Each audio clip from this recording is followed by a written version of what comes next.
Hello everyone, I'm Della, your host on the Chat with Della, and today we're having another exciting episode on this show. And today we're talking about effective communication skills. How does effectively communicating help us in building our environment and building an environment that is worth it in the labor market? And today I have with us someone who is an authority in that field and someone who is building a career in that line, who will teach us and demystify a lot of things that we have always understood about effective communication and also public speaking. So we've introducing himself to us. Hey Della, how you doing? Okay, hello everyone. My name is Peter, Opatola Peter, and it's nice to be here with you, Della. What do you do? A lot, actually. I'm a writer, a public speaker. Yeah. I'm a poet also, so I do spoken word. And in my literature I teach also. Wow, amazing. So it shows that over time you have communicated with a lot of people, you have had to meet a lot of people in your life, and you've had to have interactions also. And talking about your career in public speaking, I want you to expatiate on that. How did you start? How did it come about? What made you go and interest in that path? Okay. I think this must have started from primary school, debates and all Okay. that. I was easily the standout guy that we had debates. I was the go-to guy for debates, and so a couple of my teachers, took special interest in me and encouraged me to, whatever I do. I remember one of my teachers telling me, whatever you do, Peter, be involved in public speaking. You will be really good at it. So I just took that advice and here I am. Okay, wow, that's amazing. So it means that you have, in that line, grown yourself up to know a lot about public speaking. Yeah. So what has been the highlight of your career in public speaking? Wow, okay. I'm ashamed to say this, that my highlight was a couple of years ago. Okay. But my highlight has to be speaking in front of Wole Soyinka and a lot of literature jagabans. Wow. It was Wole Soyinka at 82. I was a panelist at that event celebrating Soyinka's contribution to arts. Okay. And I also performed the spoken word right in front. Oh wow, amazing. Really nice. So I think that's my highlight. Wow.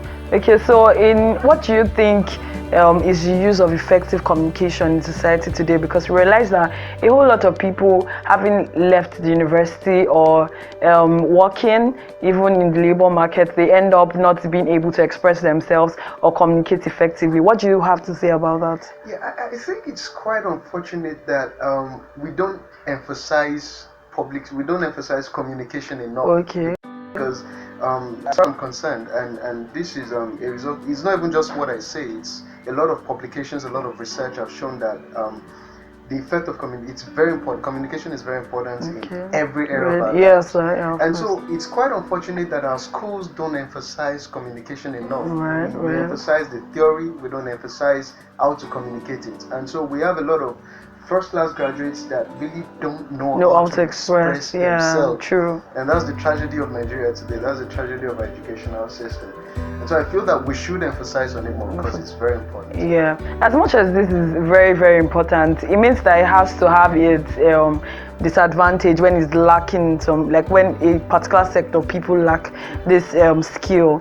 And communication basically, it has to do with interaction with people from time to time, daily interaction with people, having to express yourself and have information passed on to another person. What do you think has been the negative effect of the lack of effective communication? Well, there's this popular balance that people don't care how much you know if you're not able to express to them exactly. Right, so true. It's not enough that you know this thing. You have to be able to convince us. Yes, you have to be able to pass it on, pass it on that, okay, I know this thing. And so we have a lot of knowledge that people are struggling to pass out there. There's particular people that know something, but to stand up and say it becomes a problem. That's a problem there. Yeah. And so it's because there's a lot of ideas that are bottled, a lot of ideas that never get to be expressed, to be communicated, because people just don't know how to to speak. Yeah. And looking at what you've said, it means that there's a lot of things lacking when it comes to communication in the society today. How do you think we can help that? How do you think the government or the society at large, we as individuals, can help to make this better? One of the ways is by we have to bring communication back to the forefront. People, we have to start emphasizing the importance of communication and the importance of effective communication. We have to bring it back back into we have to devise educational syllabus that incorporates communication. Right. And so it's not enough that you know A plus B equals C. We're also saying you have to be able to express it. So somehow we have to devise some curriculum that would imbibe communication into the syllabus, into the curriculum. Yeah, true. So talking about imbibing communication skills in our syllabus, a lot of people say that there are a lot of things we do in the university, even in secondary schools, that are not relating to what we actually want to do in the future. Now, looking at someone who is studying law, for instance, and are doing a course that has to do with science, dentistry, you are doing, we do special electives and all that. We have a lot of courses that do not relate to our career path. Now, do you think public speaking or communicative skills, to put it that way, has anything to do with every career? Talking about putting it in our syllabus and all that. Yeah, I believe so. Honestly, I am convinced that it's again back to what I said the other time, that no matter how much you know, you need to be able to communicate effectively.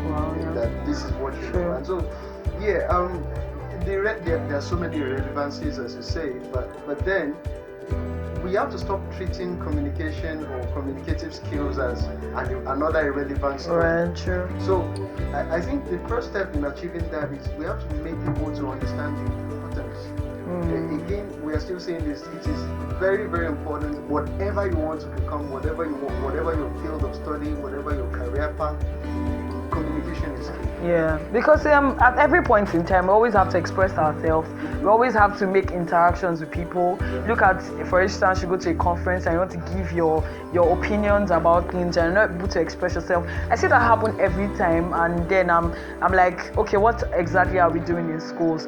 Thank you very much for helping us look at that. What do you say to someone who actually wants to speak, actually wants to voice out a lot of opinions, a lot of things that he has inside, and probably wants to choose a career path in public speaking, or just wants to express him or herself? What would you say to them in building a career in public speaking? What are the steps, practical steps to take? Okay, so there's a short version, and the short version is stand up, speak, sit down.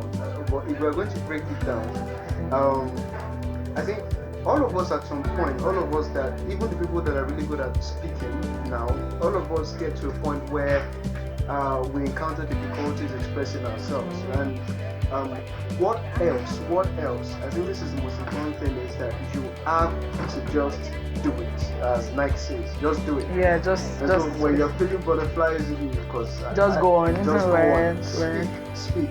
I was at a session recently, and there was a particular one of the audience was about to ask a question, and I'm pretty sure he had this question all formed in his head. Right. And then he got up and started fumbling. But he did not sit down. He just kept saying that. And eventually we all clapped him. We all applauded him, because it takes a whole lot of bravery for you to stand up. And then even when you know you're not making too much sense, you just have to keep going until you're done. And eventually was able to express himself, and we got the question. But the point was, he did not stop. He did not stop. So true. the point is, just do it. Just speak. Like for real. The simple version is, you have to learn to just stand up. So far as you have something meaningful to say, not just nonsense. Stand up, speak, and keep it short. Okay, so one more question I would like to ask you, not one more though, but a question I would like to ask also is, talking about grammar and communication, how important is it? Does it also help in effective communication, or is it just about my boldness to stand and say something? And okay, I once attended a program where we were all meant to pitch a business, and I realized that everybody was speaking English, and suddenly someone comes up and could not really place English, and then suddenly they're like, speak Yoruba, speak what you can speak. Do you understand? So what exactly is communication? Is communication speaking Yoruba or speaking English or speaking the language that comes off in a particular environment, or what exactly is communication? There's a sort of problem that we have with understanding the concept of communication. Communication is not just English language. Yeah, and so for my advice for someone like that who is having difficulty expressing himself in English is it's really important. It's not compulsory. You have to be able to mix. Yeah, you have to get to that level where it adds to the beauty of your speech.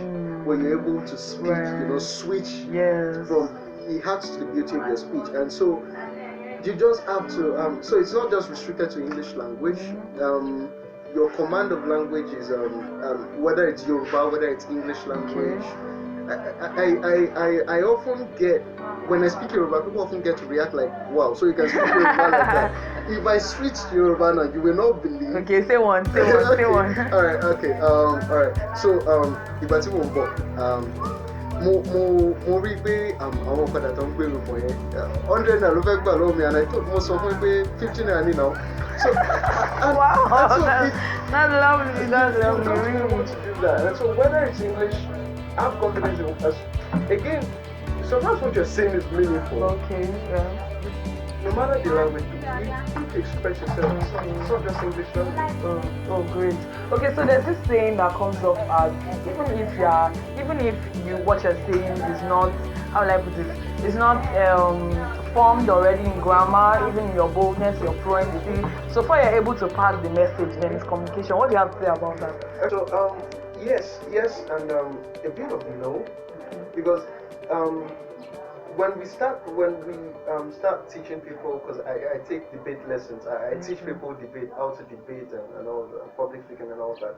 So when there are learners in public speaking and communication and all that, we always tell them this exactly, that whether it's fully formed or not, so far as you have an idea, you should be able to express yourself.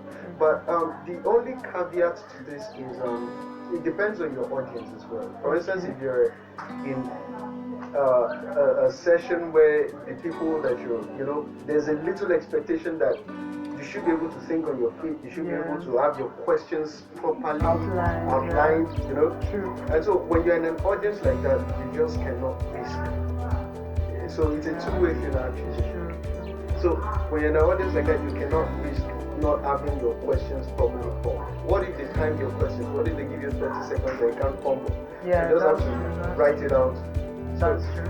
Okay, so my next question is, so it look like you had not started from a part of like building up yourself. So now, were you at any point fumbling when it comes to communication? Were you at any point embarrassed, like you just felt like, oh, what I just said, or people just booed you and well, I still have a video on my, in fact, it's still on cloud, because my phone was damaged, so I had to save it on cloud.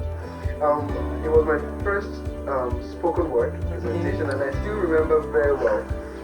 People kept saying, get on the stage. It was terrible, but I just ended it. And it was at that point, I was fumbling at that point. I was stuttering. Wow. I just kept repeating my lines. But I calmed down right there, and I finished, and I got an applause, actually. And so there have been many instances where I stopped dead in my tracks, dead in my speech, and I'm like, yeah, there was a debate actually. There was a debate, and I completely forgot my lines, and I blanked out for a couple of seconds, and I just stood there looking at the audience. it was really embarrassing. But the point is, I don't know. This helps me a lot, because every time that happens, I just gather myself back and I continue. And believe me or not, I got applauded. For even continuing, and it even made sense. I did not win that debate, I did not win that speech competition, but I kept saying it. Okay, wow. So the point is, everybody goes through that moment where, you fumble a little and all that, but the point is you don't stop. I've had a couple of students of mine, they just go back to their seat. There was a particular student that said, when she forgot her point, she just said, thank you. I went to sit. And we were like, no, you don't do that. Yeah, true. You keep off. Okay, so I think one highlight of something that you have said is that you have to know about what you're talking about. So even when you go blank, you're able to call something out, you're able to continue. And even while you're like you don't know what to say, you keep on you just have to stay there and keep doing what you have to do. You might not win, you might not even be the second, but you already know what to expect in the next speech you have, or you already know how to prepare yourself for the next thing you want to do. Now, so to my personal question. Okay. Okay, so what's the okay, what can you call your saddest moment? Yeah. Career-wise? No, in general, life. Okay. I think my saddest moment. No, not even I think. My saddest moment has to be the time when I lost my dad. I was still pretty young, and I don't know if maybe you or somebody else has felt so sad that I felt so powerless, and it wasn't. I couldn't even cry. Like I lost the stress to cry because it was like my OG, like my dad. We were really close, and I didn't have a lot of friends after that. So yeah, I couldn't cry. So I think not even I think that has to be the saddest. Wow. Okay, so you heard that. I hope you enjoyed this session, and I hope it has been one that has helped you and enlightened you on communication and how important it is, how to get to that stage where you want to express yourself and you're able to, and understanding that it helps in every career path, whether you're a doctor or a lawyer or you're a trader, whatever, a businessman, you have to be able to communicate and make people understand what you're saying, grammar, fluency, and a whole lot of things. So Peter, how can they reach you? Maybe they want to have lessons, they want to learn on public speaking and all. How do you think they can get through to you? Or even if they have questions here? Yeah, so I do have social media handles. Okay. It's basically Peter Opatola.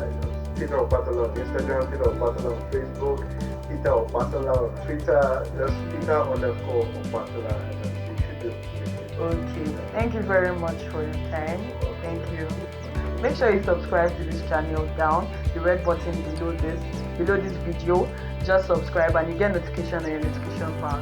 Bye.